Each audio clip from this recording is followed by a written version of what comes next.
welcome to episode 33 of Teaching with Inquiry Live. I am Patty, and I am your host and teacher blogger behind madlylearning.com. And tonight we are going to be talking about writing, and more importantly, why sometimes your students may come into your classroom and may hate writing. So many of you have you've started school. School has been going on for a couple of months now, and one of the things that you might be pulling your hair out with is the idea that students just are not engaged in writing and things take forever to get completed. So I have a different solution for you that might give you a different approach to teaching writing, and it borrows from both inquiry and one of the new teaching strategies that's coming into play during math class, which is cyclical, which is a cyclical approach to teaching. And I think this fits great with how you can teach writing. So I want to give you a little bit of background. So for me, when I first started teaching, the focus really was on reading during your literacy block and really raising up those reading scores. And writing was something that, yes, it happened, but it really wasn't a focus. It was just something that was taken for granted that kids would just write.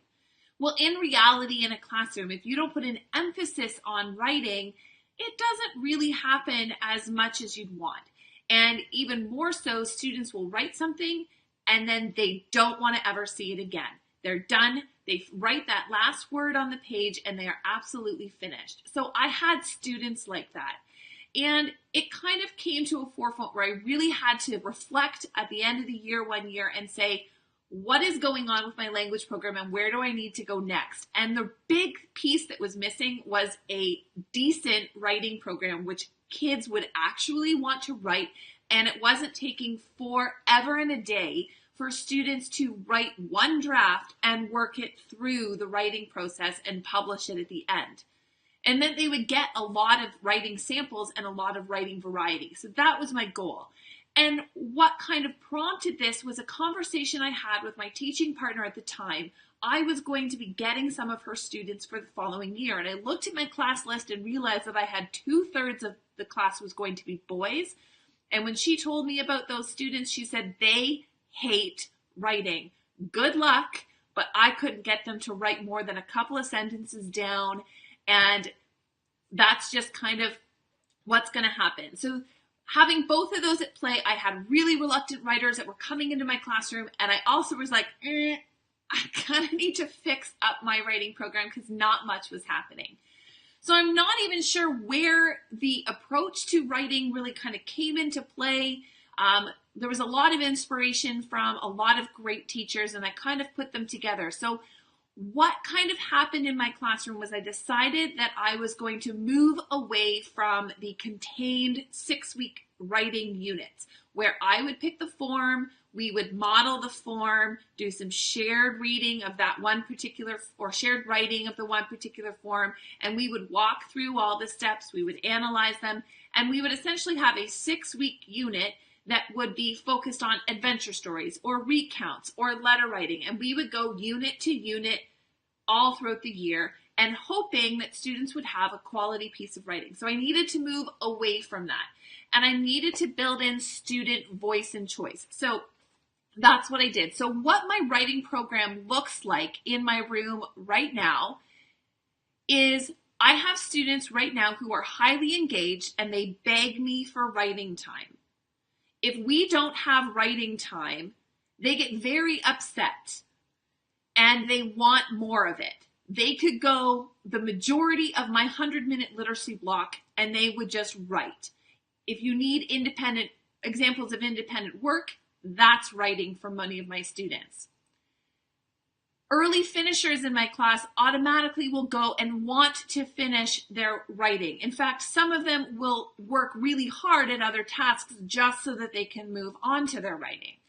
And I also have my students, they think of themselves as writers, and they also love seeing their growth as writers. Now, one of the things it doesn't look like in my classroom is myself as a teacher, I do not choose what they write. I do not choose, that includes topic, theme, genre, form, style. I don't pick any of that.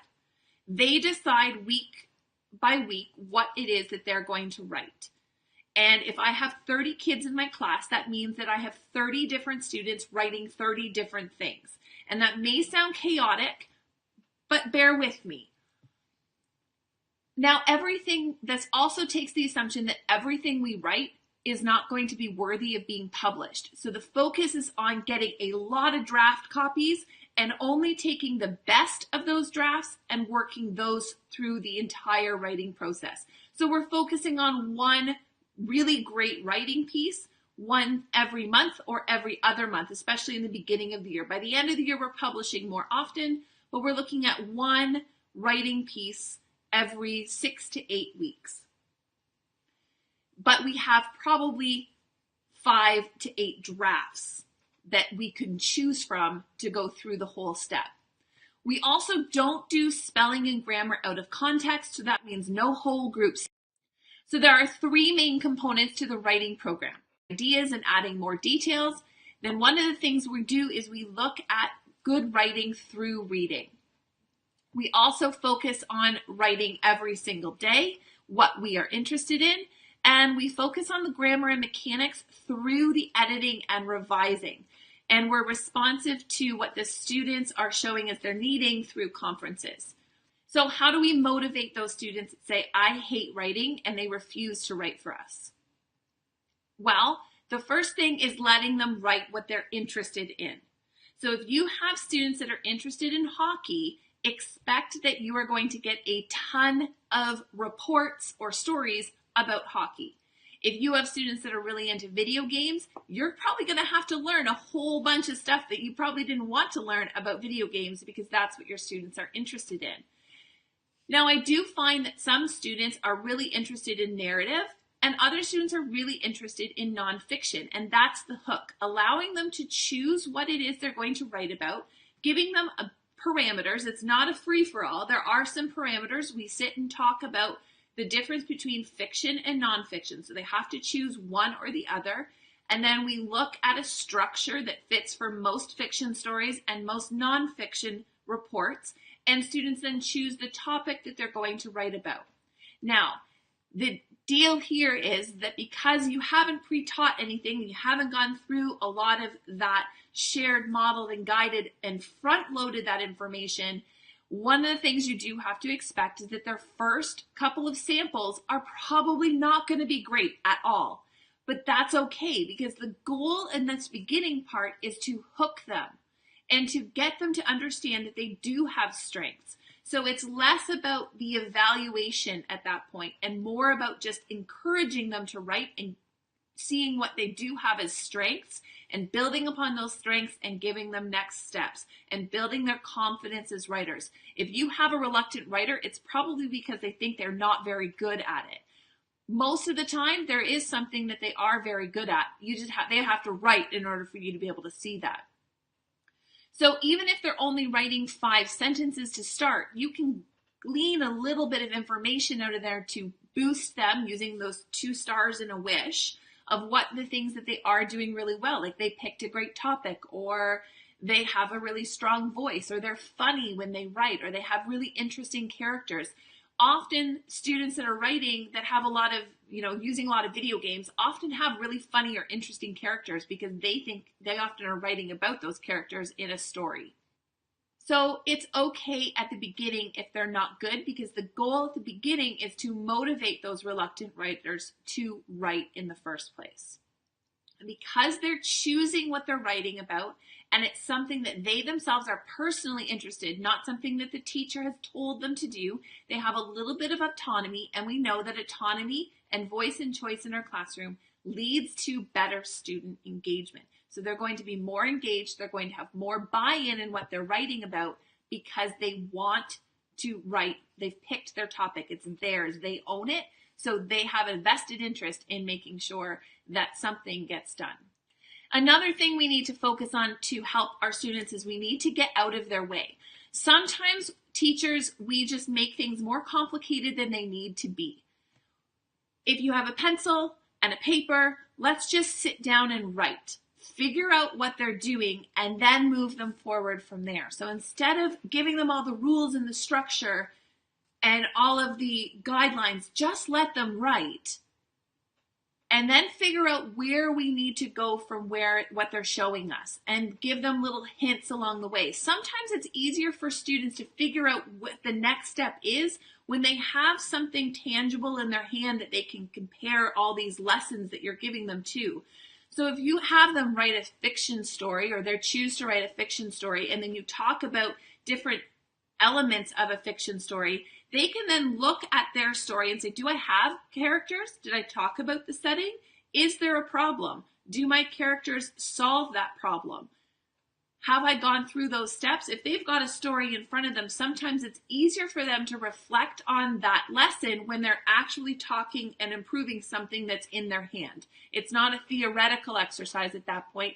It's a practical exercise because that story is there, it's written, and then how can they make that better? Often too, we will stress out that we have to cover certain writing forms. So be very careful with these writing forms, because if you look at the curriculum, now I know some school boards say you're supposed to teach this writing form in this grade level and this writing form in this grade level. And yes, those are in the curriculum, but they're in the teacher guidelines. So it doesn't say thou shalt teach this. However, because we can support writing with our mentor texts, we can show students different examples of an adventure story or of a fairy tale or of a fable or of historical fiction. We can show them examples of that. And here's the thing. There is no student that I've had in the last couple of years where I've been doing this in my room where they write the same exact thing every single week for the entire year. Why? Because that's boring. And they want, if they're writing a report every single year, every single week of the school year, they're going to be so bored at the monotony that they're going to be looking for a bit more variety. So if you're reading a great mentor text and you're talking about what makes this a great adventure, and you're saying, okay, who's tried an adventure story? Who would like to try an adventure story? Here's a report. How would you write this? How could we make it better? If you're giving them that kind of hook with a great story that they really love, chances are they're going to try it. Another way is you are conferencing with them about their writing. So because you're conferencing with them, if you're noticing that you're seeing 8 reports all from them, then you simply just say, okay, your next goal is to try a different form. What is similar? So if you're writing a report on an animal every single week, how can we take that to the next step? Maybe we could write a story about this animal. Now that you know a ton of stuff about these animals, maybe you could write a story using these 2 animals in there and give them the support that they need to move on to something that's less familiar and challenge them to try something new. And that all comes through in a conference with the students. And it's individualized and paying attention to what their interests are, what their strengths are as a writer, and what their needs are to move forward in their writing skills. Sometimes I think we blame ourselves and our students and think, okay, this is just a weak group, they're not writing.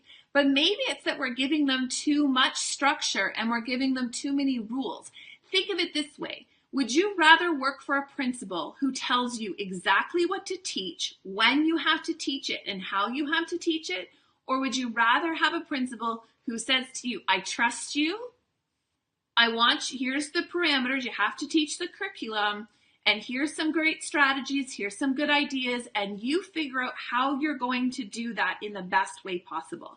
When your principal gives you the autonomy and the respect as a professional, you often perform much better for them. If you have a micromanaging principal, it's really defeating for you as a teacher because you feel like you have no freedom and you can't ever do anything right. So think about your students. If you're micromanaging everything that they're doing, then is that increasing their engagement and motivation, or is that decreasing it? In my experience, it's probably decreasing. I speak from the experience of, if you've ever been micromanaged, you know how much you don't really like that feeling. So try giving them more autonomy and give them a chance, let them not do okay, but know that you're there as that basis and support to help lift them up. You are the soft place for them to fall. They can have a really bad piece of writing. It's not the end of the world. They're not going to Harvard next year. They're going to probably grade 5 or grade 6. So let them try it out, let them fail, and help them get better each week. So you can get it all covered. So my biggest worry when I started this, and I really just started it with a whim and a wish and a prayer, that I would actually be able to get through. And I knew if I couldn't, well, I could always just throw in a unit if I needed to kind of get some marks if it wasn't going to work. What I found at the end of the year is when I was writing my final report cards, I was surprised at how much I actually did get covered. I covered way more curriculum, having less structure in my classroom and more freedom than I ever did following those 6 weeks units. And I think it's because those units that were every 6 weeks just sucked the life and fun out of writing. So I didn't have as much going. And when I'm not conferencing with students, I can't get into the metacognition. In a roundabout way, I got a lot covered, but I didn't always get the same things covered at the same time with every child. I had to look at the learning for writing as a full year process and not in chunks throughout the year. That I expected mastery by the end of the year. I didn't expect mastery every 6 weeks. And I think that really changed my mindset in understanding that writing sometimes for some students, they were able to make gains really quickly. And for other students, it did really take them a really long time and perhaps the whole year. But the growth that I saw in even my most reluctant students, even those that were on IEPs and had other challenges that they were facing, when you have so many writing samples to compare to, when you look at September's and then you look at June's and you see how much growth that they've made as a writer, that evidence is amazing. Anecdotal evidence and products and all those things to really be confident in what you're writing and saying on those report cards, because it's amazing all of the growth that they can make. So when I get started, I start with students choosing what they write. Now, like I said, you have to kind of flip your brain in understanding that this is a full year process and that you have to select what they're writing, but you do have to still teach. So you still have to cover the different aspects of the curriculum. You still have to teach them the difference between a report and a story, because those are the skills that they're going to learn. So how I start is I start with kind of a 15-day get started plan where we have 15 days where I have diagnostic assessment materials, where I get to know their strengths as a writer, and I start building that independent work. I conference with them at least once during those first 15 days, and it's all just positive. I'm not marking anything during those first days because I just want to motivate and encourage. That's the whole goal, is to motivate and encourage and getting them to write and getting them to see themselves as a writer. And understanding that writing is a process that involves tons of revision and changes and edits. And this is something that for me as a TPT author, I am constantly revising and changing and editing and getting lots of help to do all of that for me. And I share that, not all the details, but I share that process with students and say, you have to understand when you write something, you're almost never done. That you always, if it's great and you think it's great, then you've got to keep going at it because it just gets better. So they start choosing. Either they're going to choose to write fiction or nonfiction. That is the very basic choice every week that they're faced with. Am I going to write fiction? Am I going to write nonfiction? And I have that posted on my bulletin board, the two choices that they have. And we brainstorm the different kinds of fiction and the different kinds of nonfiction that they can write. Then we come up with what is a basic goal for a story. What components does a story have? Then I let them write, and they choose either to write a story or to write a report. And they write, and then we conference, and we talk about what it is that they're writing. We talk about their strengths, and I want to hear what they think their strengths are, what they think they're good at, and we really plug in that cycle of assessment where they're getting feedback and goal setting, a learning goal, and their success criteria. They try it out, and then we keep going through that process. So here's what it looks like my first 15 days. So this is available in my TPT store so that you as well can get started right away. It's called Ignited Writing because I do find that we've got to kind of light that fire for students and get them hooked. So I start with my schedule. So I have 100 minutes of a daily literacy schedule in a day, and I really look at, it's also reading and writing and how we work that. So I really have independent reading, 10 minutes, me reading, students working, teacher lesson for writing, students working, and then some consolidation. So they're working for a solid 20 minutes, and then I have some writing, a mini lesson in here. And during their student working time, that's when I'm conferencing with students. And I work on a 2-week cycle. So I find that I need to, I call it my lead week and my follow week, because I still use a gradual release of responsibility. So in the first week, I am using a modeled reading with mentor sentences, writing conferences. I use some guided writing. And then the follow week is where they work on some of their independent tasks and they apply what we learned during the lead week into the follow week. And then I have my writing centers. So we have meeting with the teacher. Now this happens in both of the students. So this is reading and writing. So in both of the 20 or 30-minute sessions that the students are working independently, they will cycle through these. I've done it 2 ways. I have done it where it's complete free choice and students can choose what activity they do when. I've also done it where the students had a really difficult time with less structure. So we put together the cycle where they would follow through. Now this is with a lot of students. I had a lot of students in my class, so there is the math there that tells you how to do this. And we work through where you're meeting with the teacher is your writing group. So you're working with a writing team, and those are the people that you are meeting with. And often what I've done is I take the students that have strengths in one area, and I try to pair them with somebody else who may not have a strength in that area. So somebody who's a very serious writer might be paired with somebody who's less of a serious writer. Somebody who's really descriptive may be paired with somebody who's less descriptive. And I might put all 4 of those people in a group because they can build on one another's strengths. So they're very much mixed ability groups, and that is their writing team. And they cycle through these 2 things each day, and they meet with me once a week. Now, I also do mini lessons, so when I notice that there is something that my whole group or a significant portion of my group is struggling with, then I use one of these mini lessons, and I will pull these mini lessons based on the needs of my students, and I have about 30 mini lessons that I will pull from. Now, it's not all of them, but those are the big ideas of things that I could touch upon in a mini lesson based on student need that I found during the conferences. And also looking at spelling. So we talk about teaching it in context. So I will pull spelling out of mentor texts and looking at spelling patterns that my students are having a hard time with.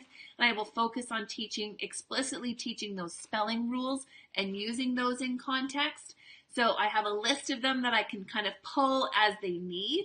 So if I'm noticing that they're having a hard time with long vowels, was one of them that my students really struggled with, was the long vowel sounds and predicting what the words were when they heard a long vowel sound and when they were spelling. So explicitly talking about long vowels and what that looks like and different activities that they can do to practice long vowels, as well as specifically looking for words in a mentor text that have long vowels and using mentor sentences and correcting those mentor sentences using the editing and revising period or process in writing. Using the writing process of the editing and revising, we were able to look at long vowels and revise some of the text snippets that I would pull out of mentor texts. And we would use these misspelled words. So often I'll use Christina Hermer from Hanging Around in Primary had a great idea for how to deal with words that are always misspelled in writing. And she uses what's called a word jail in her grade 1 classroom. And I absolutely loved that idea and adopted it in my junior classroom. So we have a word jail. And after I find that there's a group of students that are constantly misspelling some of these words, then I will put those words in a word jail, and that word becomes something that I make sure that students know this is a word that's not acceptable to be spelt wrong anymore in your writing. We have to remember what those words are, and we kind of make it a fun game like, oh, you spelt another word from the word jail, so that we make that a fun game for the students so that they understand that there are some words that they really should know how to just memorize how to spell if they haven't already. So I do have 15 days worth of startup, and I have it all in here in the package of all 15 days of starting and what it looks like, as well as an example of what the writer's workshop looks like in my classroom on day 15 and how students get started. So as I talked about before, the teaching and learning process is a little bit different. So normally teachers would start with a whole group lesson, and then they would work on a shared lesson, and then students would write, they do peer conferences. I position that to start a little bit differently, where students start with writing first, then they move into a peer conference, followed by a conference with the teacher where they get teacher feedback. Me as the teacher assesses the whole group needs, so I look at my notes after my conferences and I try to find some common themes about what it is that students are struggling with, and that informs my whole group, small group, and guided instruction for the following week, for that follow week.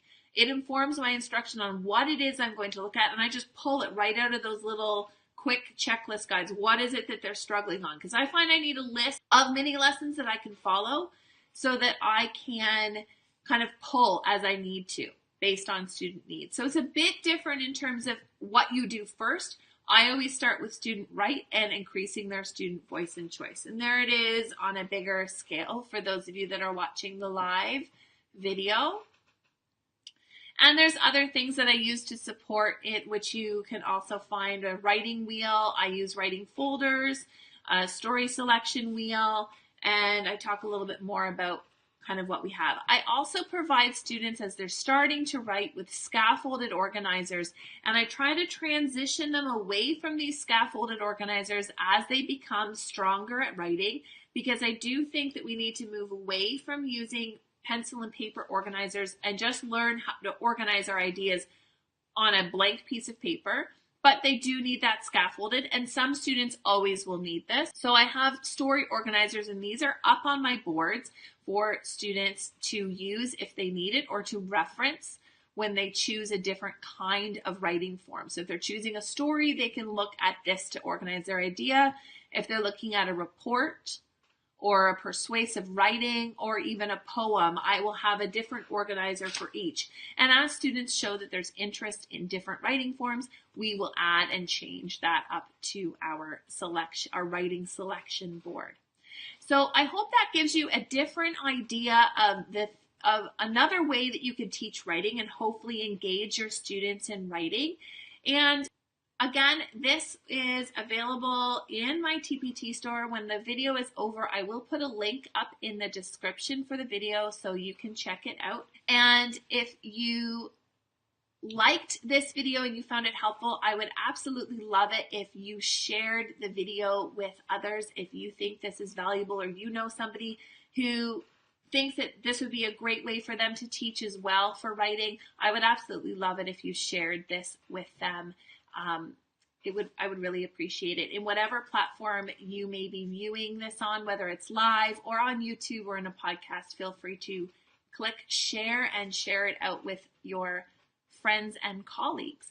So that's it for today. Next week we have another episode. We're on episode 34 next week.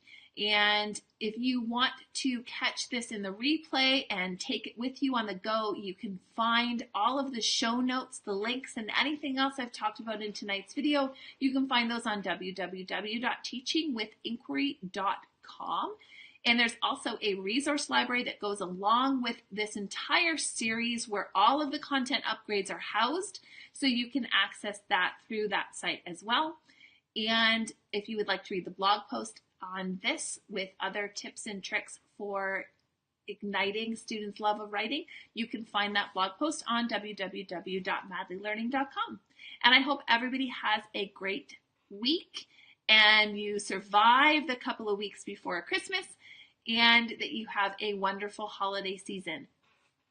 Thanks very much, everybody, for watching, and I will talk to you later.